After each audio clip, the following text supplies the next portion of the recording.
Greetings. I thought I would start out today rewarding the people who come on time with another treat. You get to vote. Wow. Top that.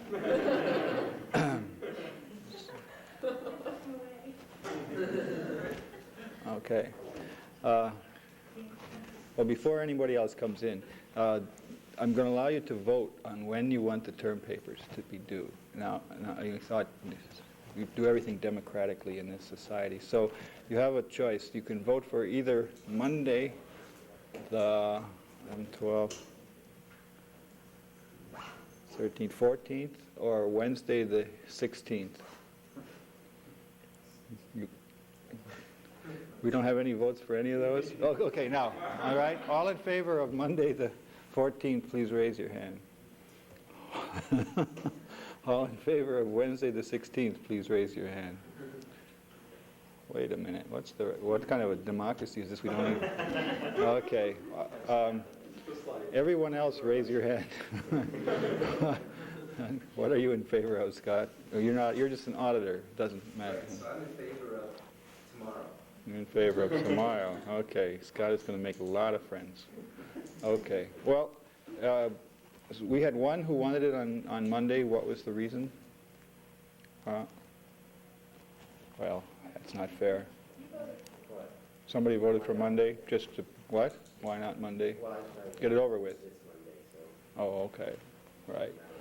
Doesn't matter. Okay. So I'll take them on Wednesday then.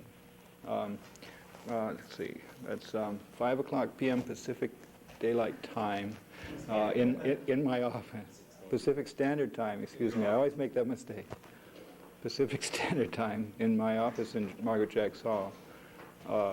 And or to get to the TAs somehow. Are you guys still around? Yeah. So if you can't find my office, you can find them. Okay. So Alan, that's due a week from Wednesday.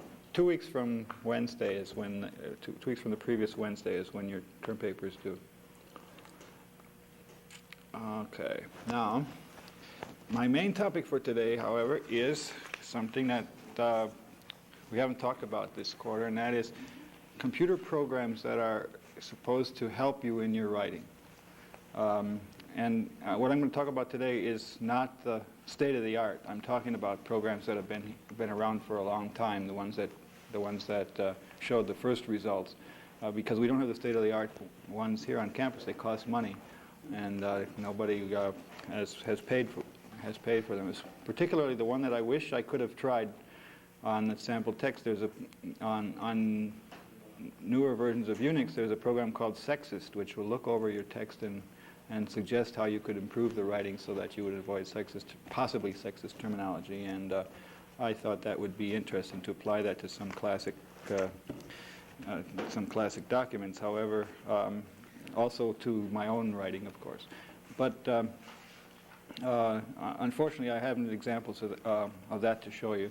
But I'm sure that it would also be an aid, like the ones that I'll be talking about here. I guess since I raised the issue of sexism, I should mention that I was once quoted in the London Times for saying that it wasn't professional to talk about mother and daughter in a tree structure as father and son in a tree structure, and I had a lot of irate mail after that point, and people are a little more what do you call it? Well, at the time, you couldn't tell a joke about such things, and people aren't quite as uptight about issues anymore, although they're still difficult and important. Now, so there's two programs on Navajo that I used called Style and Diction, and I suppose that a lot of Unix systems have these. And these are fairly, as I said, introduced quite a while ago. I don't know the date on this. Whoa, I'm sorry, I took it away from you, Eddie. I don't know what the date on this is, but this is, and this just describes probably not the first manual on it, but these two programs, you can feed them any any file, any ASCII file whatsoever, and it gives you numbers out saying how readable it was and things like that. As you can expect, these numbers aren't 100% reliable, and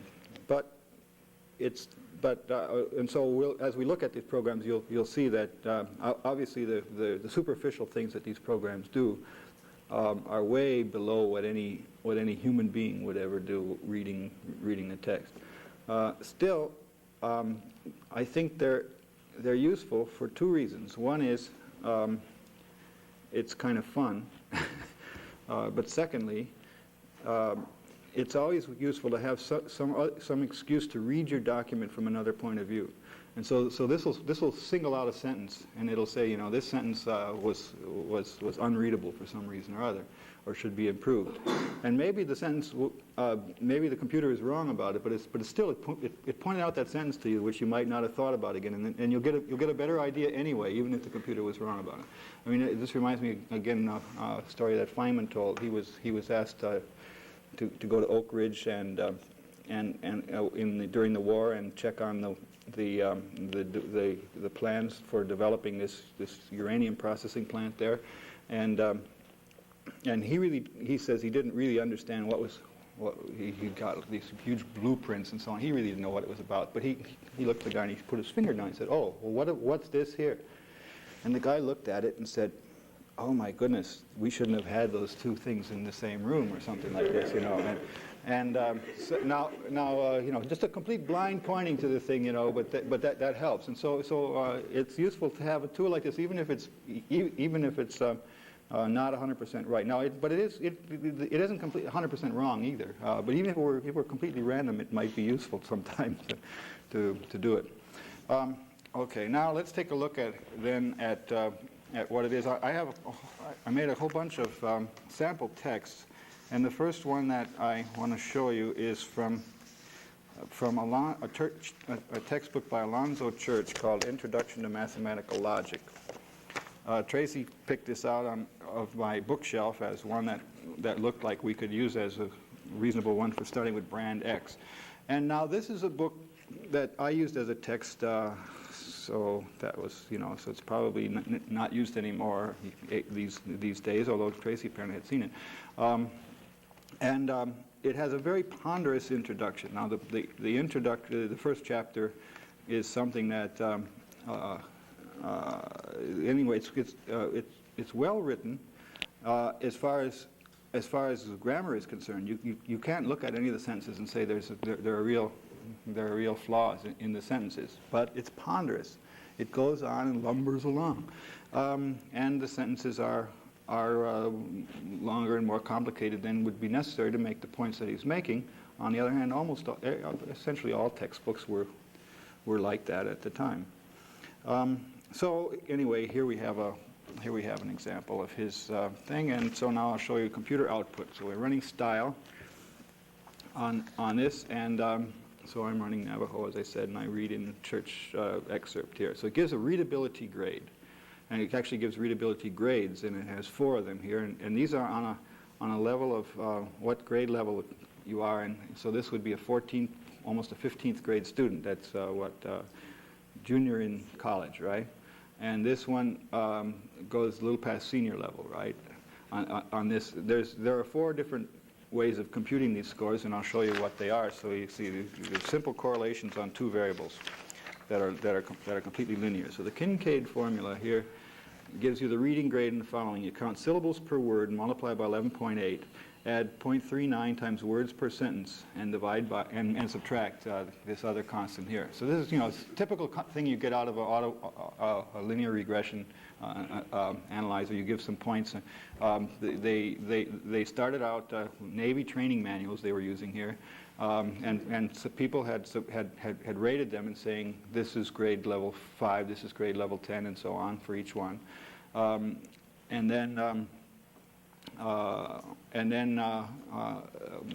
you try to find the best fit of a function of the form ax plus by plus c equals grading level done by the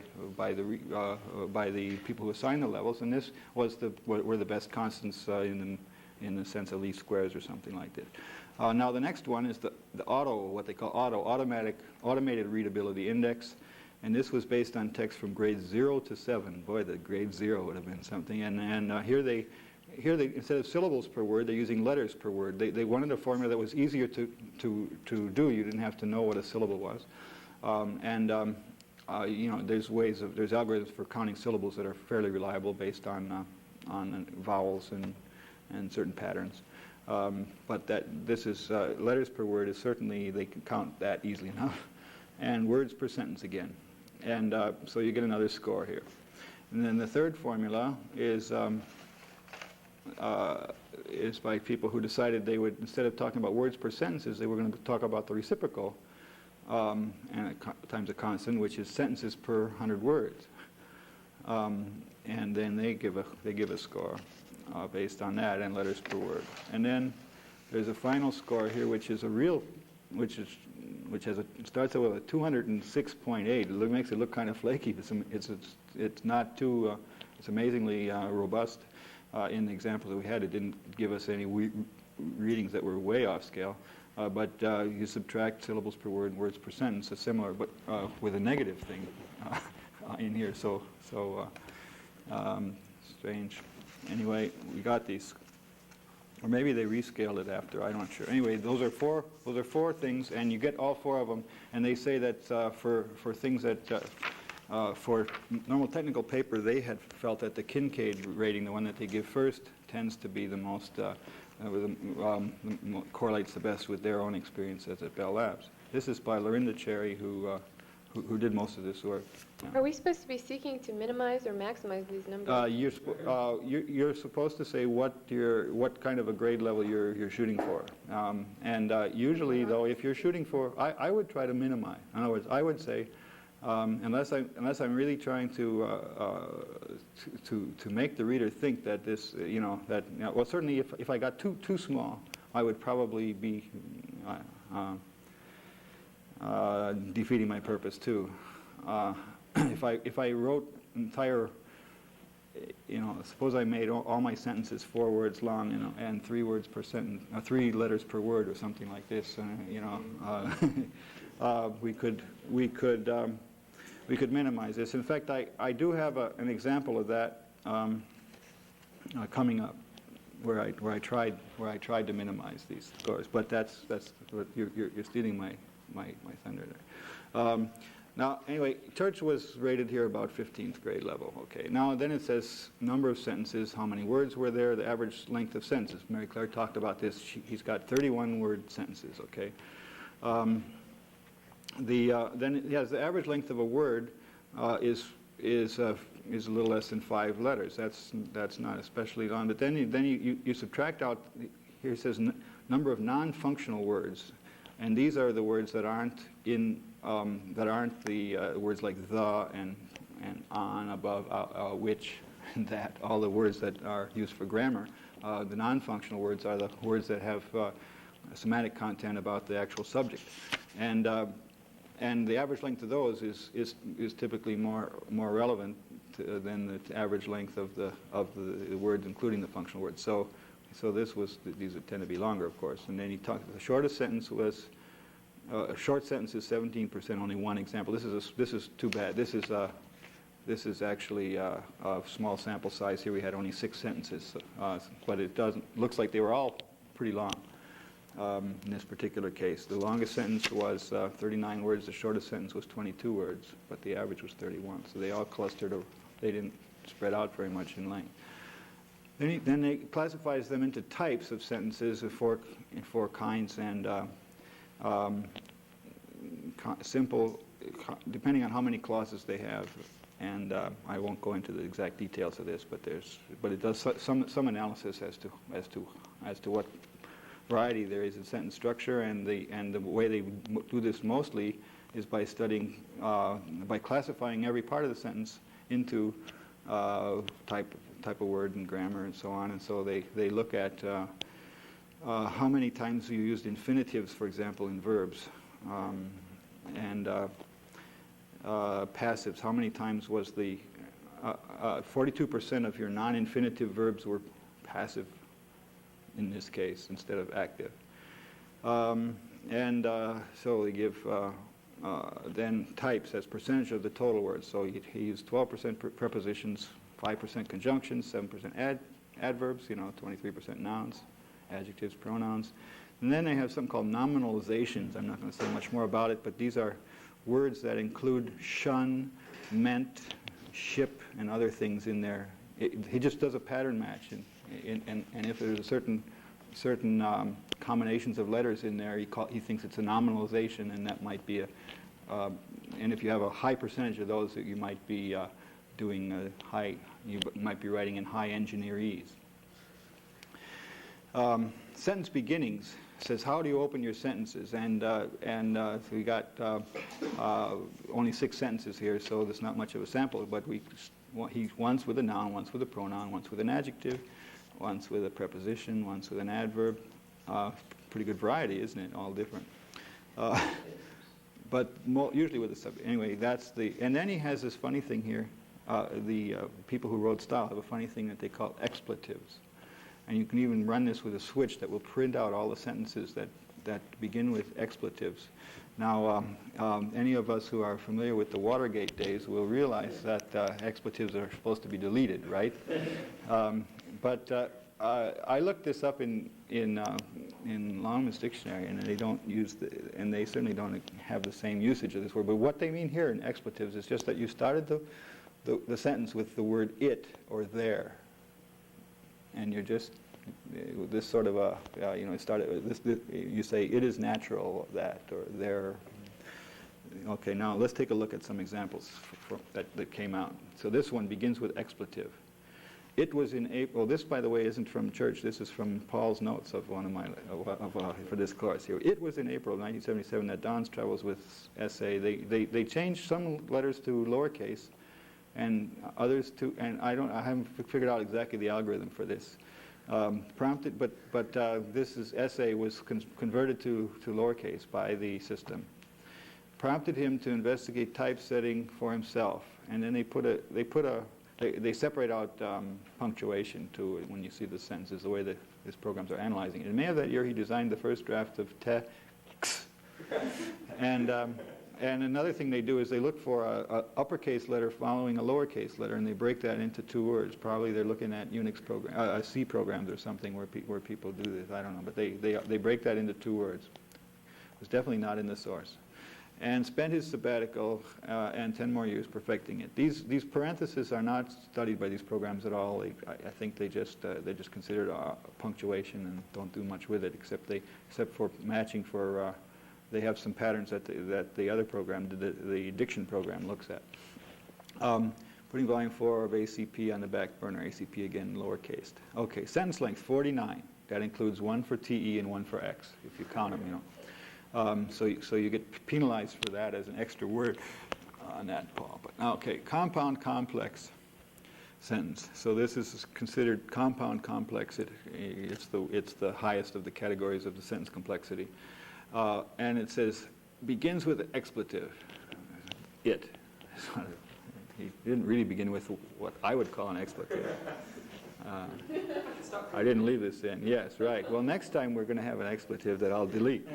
Okay, now here's another one from Tracy. To show you, after a brief but charming musical prelude, Don demonstrated to us that we are not alone in being concerned with the mechanics of writing. And this was called passive voice. A sentence that had passive in it. Begins with a preposition. You see, it begins with after. But passive voice, not the demonstrated, that's active. Not that we are not alone, that's active. But in being concerned is passive. So it caught the passive there. And so if there's a passive anywhere in the sentence, it'll claim you got passive. And then you can run it with the -p switch, which prints out all sentences that have passive in. Now here's one that says,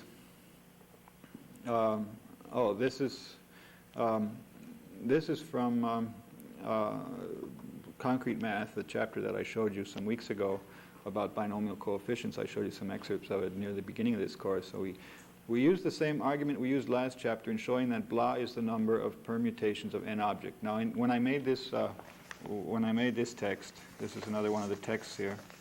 Where is it? I got to keep my files in order. Okay, this is binomial 2. This comes.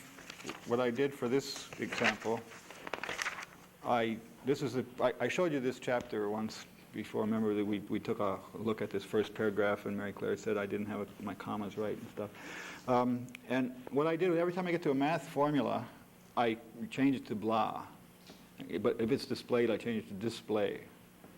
And so, unless it's a real short formula, only one letter long, like K, and then I just left it as K.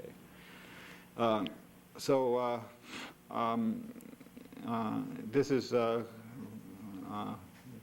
not going to teach anybody binomial coefficients, but these formulas would only have confused that program, and the fact that the program automatically starts out and has something called DROF that takes out all the TROF typesetting instructions and equations that are in it. So at least I put in a word instead of these equations would ordinarily have just been deleted the way they normally run these programs. This thing.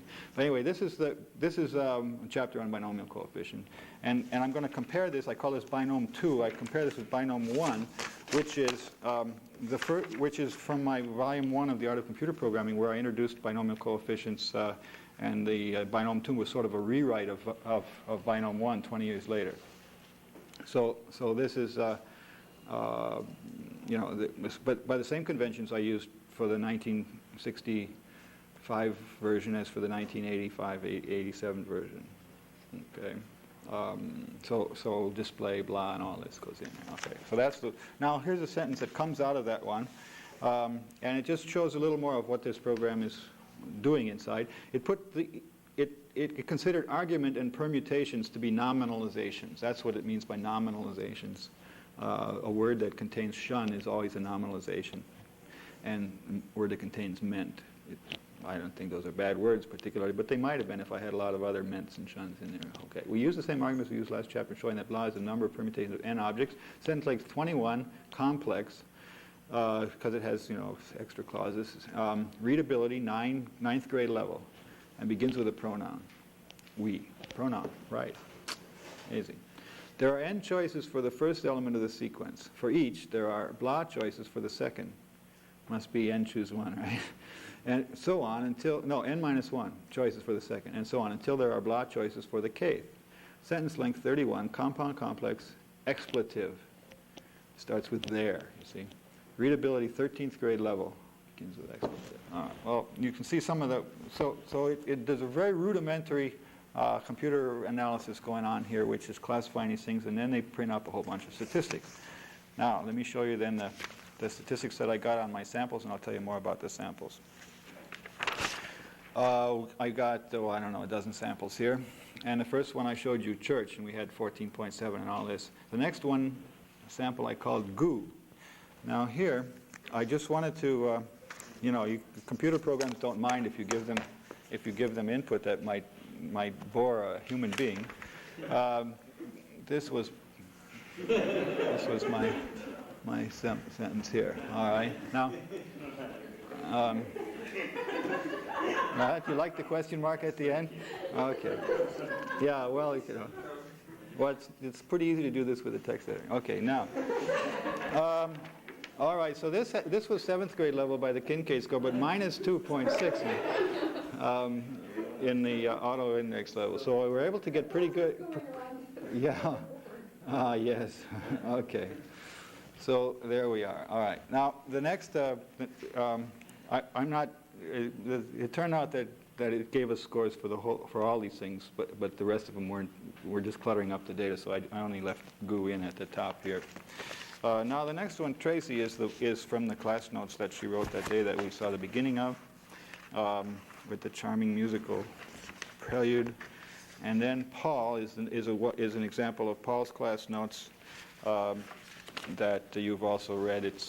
starts out the story. So far, readers will recall that our hero, Prof. Don, is locked in mortal combat with Scientific American, a journal, etc. Editorial hubris, wonderful sentence. That was Paul. And then binomial 1, binomial 2, I explained. Those are from 1965, 6 and 1980, 6, 7. Then I have hash. Hash is from volume 3 of The Art of Computer Programming, done in the same style as binom, but it's a less mathematical description. It's talking about algorithms more than mathematics, and so I wondered if this would be substantially different. And besides, I wrote volume 3 about 5 years later after I'd finished volume 1. This part of volume 3 anyway. So here we're talking about we got blahs and displays occasionally, but not as often. And it's talking about it's introducing the subject of hashing. And there's references and stuff too in here. Which goes in. All right. Next is tech. Tech is from the tech book. This is something that I wrote. That I wrote 1982, 1983. So hash itself was written 1971, 72. So that represents 10-year period between that and tech. And this is from the chapter that Jeff referred to briefly in his talk about macros. And I guess Leslie referred to it a little bit, so I thought it was the right chapter to select here. It's chapter 21 or something of the book, so it's not at the beginning where you would expect the more simple chapters to be. And this is similar here. Now, but here I put a backslash in because this would count as a 5-letter word because I'm referring to a symbol here. I don't know how that got through. I usually replace that by blah. Okay, then Job is another one. I'm working on weekends on a book that has to do with religion, and I wondered if the style of my writings about theology would be quite different from the style of writings about mathematics, and so I tried that. So here's a it's a description of the book of Job and so on. So there's that. Then Wuthering Heights is the next. Wuthering Heights is of course Charlotte Bronte, and I just happen to have it online at sale. And Grimm's fairy tales. We took the first fairy tale of Grimm. So let's take a look at I took a sort of a Wuthering Heights. I took a random chapter from near the middle, or no, not too far into the book. Well, here's the way Wuthering Heights looks. Notice that there's a lot. It's first person. It's told by the woman who, Mr. Heathcliff. It's where it is Heathcliff. So you win on readability when you have I because it's one-letter word, and you lose when you have Heathcliff, and so on, according to these formulas. Okay, but that's Wuthering Heights, and then Grimm's fairy tale. Let's see. Looks like this. It's so charming.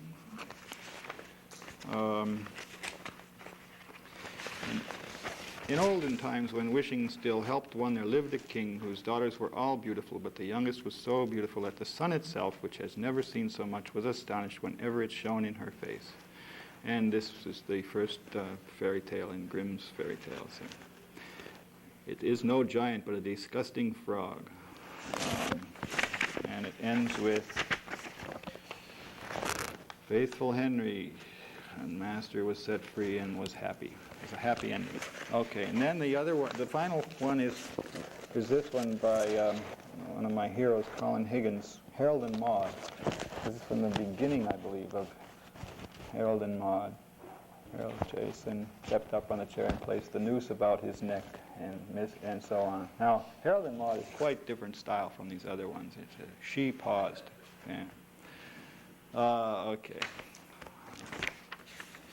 I have a sore throat, he said softly. Oh well. Now, now we look at the grading at the reading levels that we got from this. You see, Harold and Maude comes up at 5th grade, 4th grade reading level on these scores. Interesting. Grimm's fairy tales, appropriately for children, I guess, comes in at 7th, 8th, 9th grade level. Wuthering Heights was a sophomore high school. And surprisingly, of all my writing, that mine, which is the binomial 1, 2, hash, these 5 in the middle here, the one about theology was by far noticeably less opaque in the readability indices. And I looked at it again to see if I was, what it is. But usually when you talk about your own field, you tend to be more obscure than if you're talking about a field that you're not normally in, I suppose. So the difference in 25 years, 20 years, I guess, for binomial coefficients was not substantial. Explaining the same material at a more leisurely pace, but still about the same. The sentence was about the same. And when I came to hashing, it was actually and the textbook itself. These are college freshmen, high school level text. They had an example. They have an example now in the here of they ran it on article by Kernahan and Massey about Unix, and this one came in at 12.3, 12.8. Now, so that's a reasonable score anywhere in those levels. And as I said, Church's book was not at all ugly to read or in any way. The sentences are kind of musical and so on. It just was, but it was definitely the sentences were more complicated one by one by these formulas. Okay, now let's see. Sentence info, average length of sentence. You see, so Church had 32, and in these other texts that we're looking at, and I consider that that most of these specimens of writing are sort of good examples. Mary Claire said that she would like to see sentences averaging of length between 15 and 18, roughly. It says that, but some, remember, she said you ought to have the long sentences so that you can de-emphasize points as well as the short sentences that emphasize points. You can't be shouting all the while.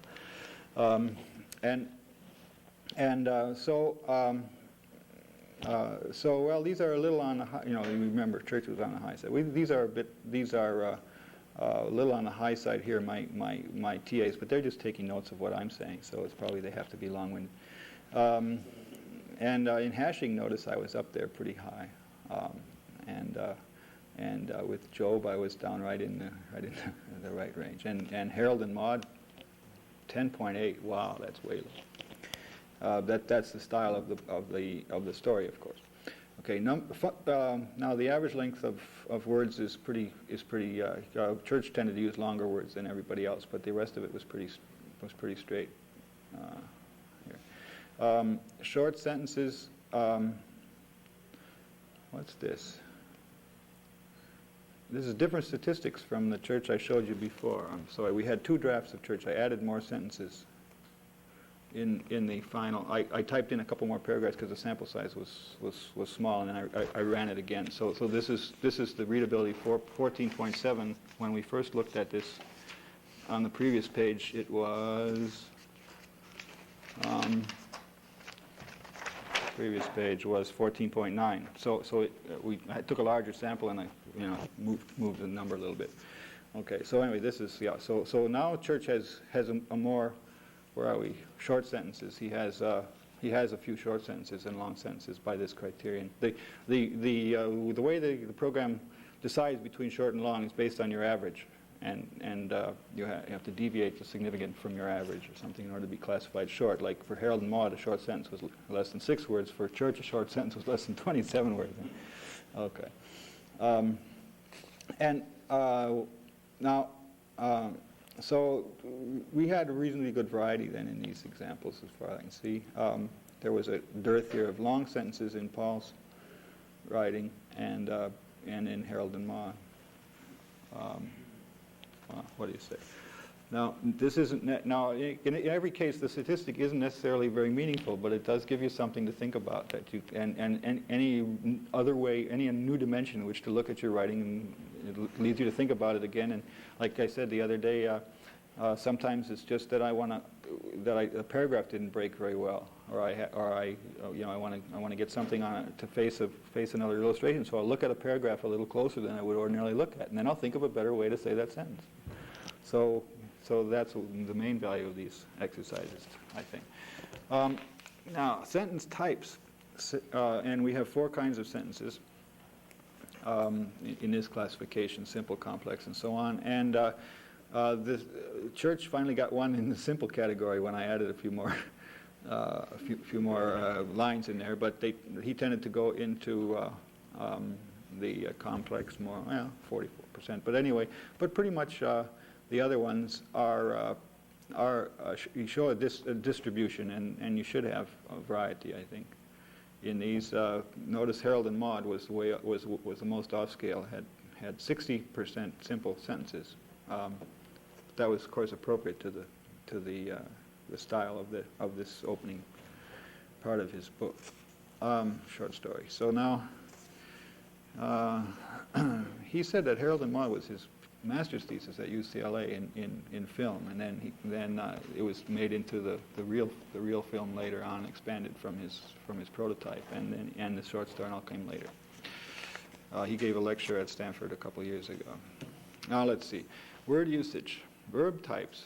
I never was able to understand this the write-up there, so I'm not going to go on and explain what it is because I'm not sure what it means. But auxiliary verbs, I know what these are. These are like was, has been, or something, have, or these extra words that you put in, will. But I don't think that's terribly relevant. What do we got here? Anything significant? Church has a lot more to-be verbs.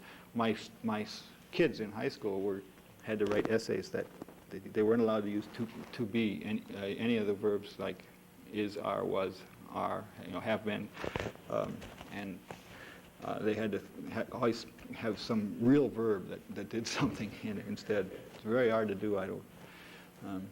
Surprised, but fairly good exercise, I suppose. Passives, passive voice, 44% in church. That was definitely a high compared to all the others, as you'll notice.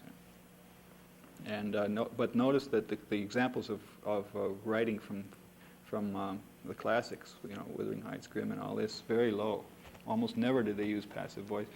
Maybe it's because they're writing a novel instead of a exposition. Huh? Maybe we can say that. Okay. Now, types of words, and don't see anything particularly. Now, the one thing if we apply the principles that Tufte had for presenting data, you would see that there would be much more effective ways to present this than the way style does. And in fact, there are other Unix programs that have been written that take the output of style and then present it in a better way. And so they parse the output, the way in Unix you pipe two programs together, and so style has been written and nobody wants to change that. But so they run it and then they take the output and then they present ways that are more effective at it. But that's in newer versions of Unix we don't have. Okay, so I don't see wide differences here. This seems a small number of adjectives in Grimm's fairy tale. Mark Twain did not like adjectives. He seems to have recommended that you avoid adjectives most of the time and just have nouns and verbs and good old adverbs. Didn't like adjectives. Sentence beginnings, I think there was something here. Which says how often did a sentence begin with a noun or noun phrase, and the percentages tend to be more than half. But here this was possibly significant. See, Tracy started 86% of her sentences in that handout with noun phrases, and so this might imply that maybe that's too automatic to start every sentence with a noun, and a little more variety could be gained by you know, 86% is pretty high compared to these others. 70 is reasonably high, but 80 is higher again. Yeah, it was pretty far off scale there. Otherwise, they were the church almost never started with a noun phrase. That maybe too low. Who knows? Starting with a preposition, adverb, and so this if we just have almost never starting with a verb here, kind of rare. And I didn't take the statistics about expletives, which I didn't think were great, of great importance, but they were kind of low in all cases, so I didn't have room for it on the page.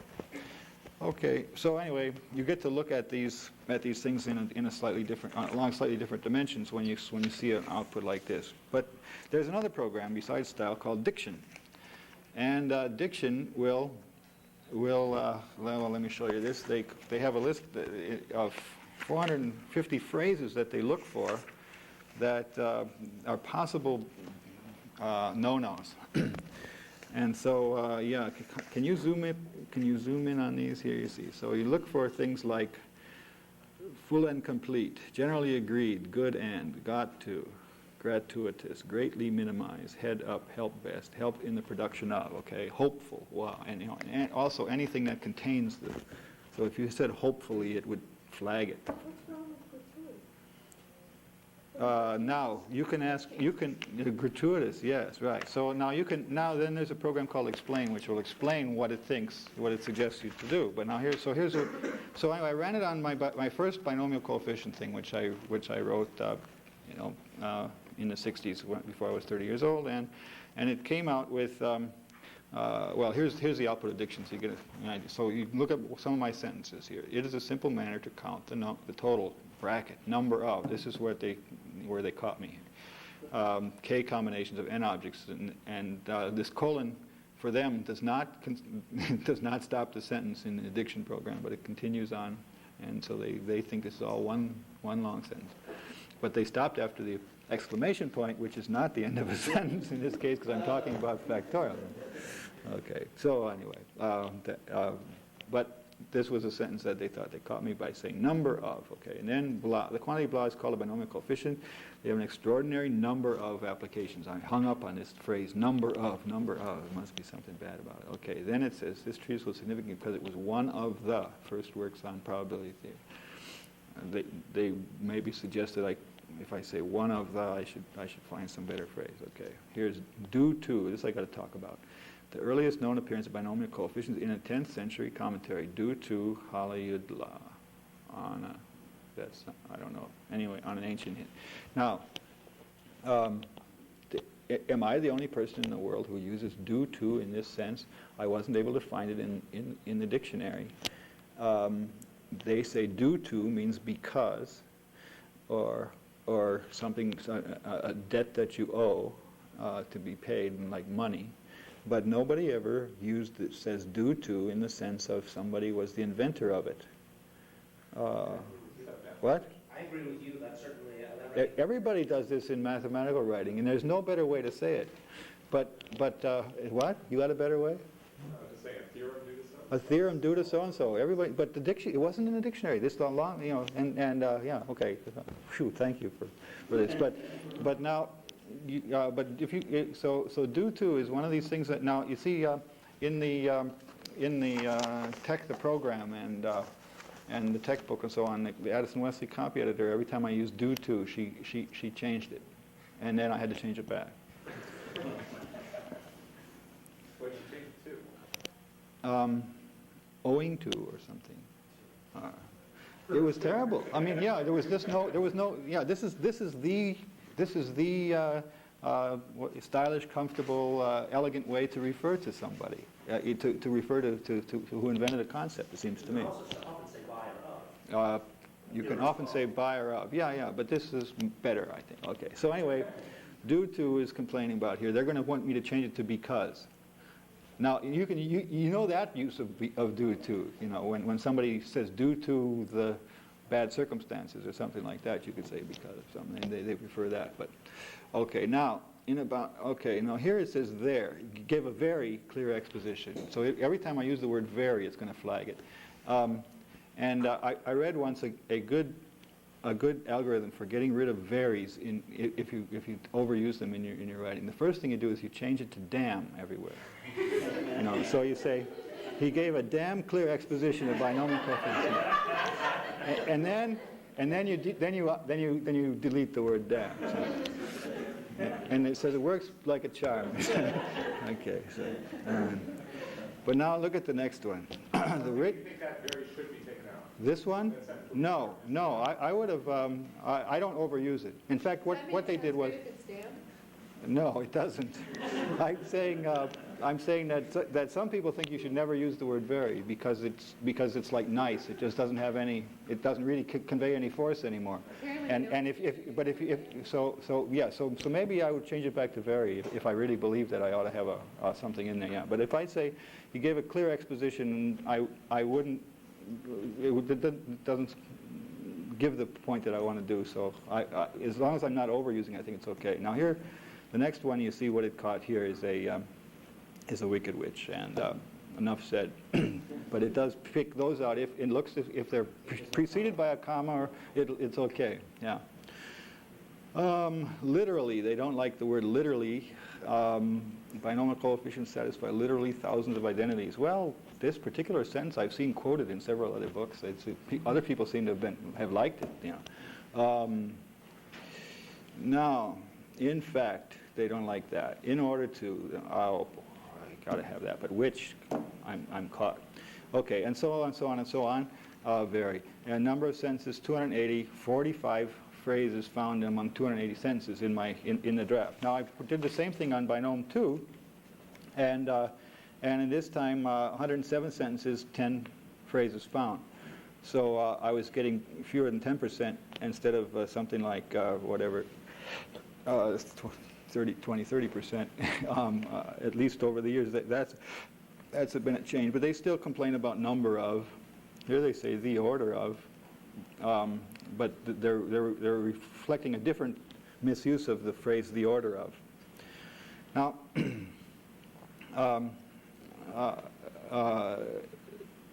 and now they said that when they first installed this Diction program, they kept statistics about what the users did, and they found that the users would make the suggested changes about 50% of the time. So in other words, Diction flags something, and then you go look at it and say, do I really mean this, or would I rather change it? And about half the time, people actually thought that it was going to be an improvement, but certainly nowhere like 80% of the time would they agree with the thing. Now, there's another program called Explain. And it just asks you for a phrase, and then you can talk of phrases that I had in here. I must have had assuming that right here, assuming that n is an integer, and so I said a phrase assuming that. It says use if for assuming that. So I tried. It says if n is an integer. Phrase actually, it says use really for actually. Okay, so I said here the empty integers in this table are actually zeros, and so I thought maybe it might be better to say really zeros. So I went back to the manuscript and I looked at this thing, and I was about to change it in the file, and then I said no, I like actually better. Really gets my phrase across. But I thought maybe they had one for me here. In terms of says use about instead of in terms of. Hopefully, avoid usually a misplaced modifier. No, comparatively, avoid unless really comparing. Okay. And then I didn't know how to get out of the program.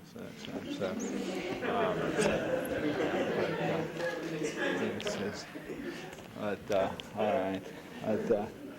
Okay, so that's the Explain program, and actually I typed at one point I typed E, and it gave me almost its whole database on everything that it would suggest, and some of the suggestions will sometimes hit the mark. All right. Any questions before I? Oh yeah, I got an announcement. That is, on your term papers, you had different kinds of marks, and the ones that are in red are due to me. So if you're wondering who to hate for certain comments on it, it's my fault. And if you don't understand what these marks mean, or you like more clarification as to why in the heck I made them, please come see me after class now or next Wednesday. I'm going to be out of town. Our guest speaker on Monday, but I won't be here. So, but I am willing to actually defend my comments to you and show why I made them. Okay.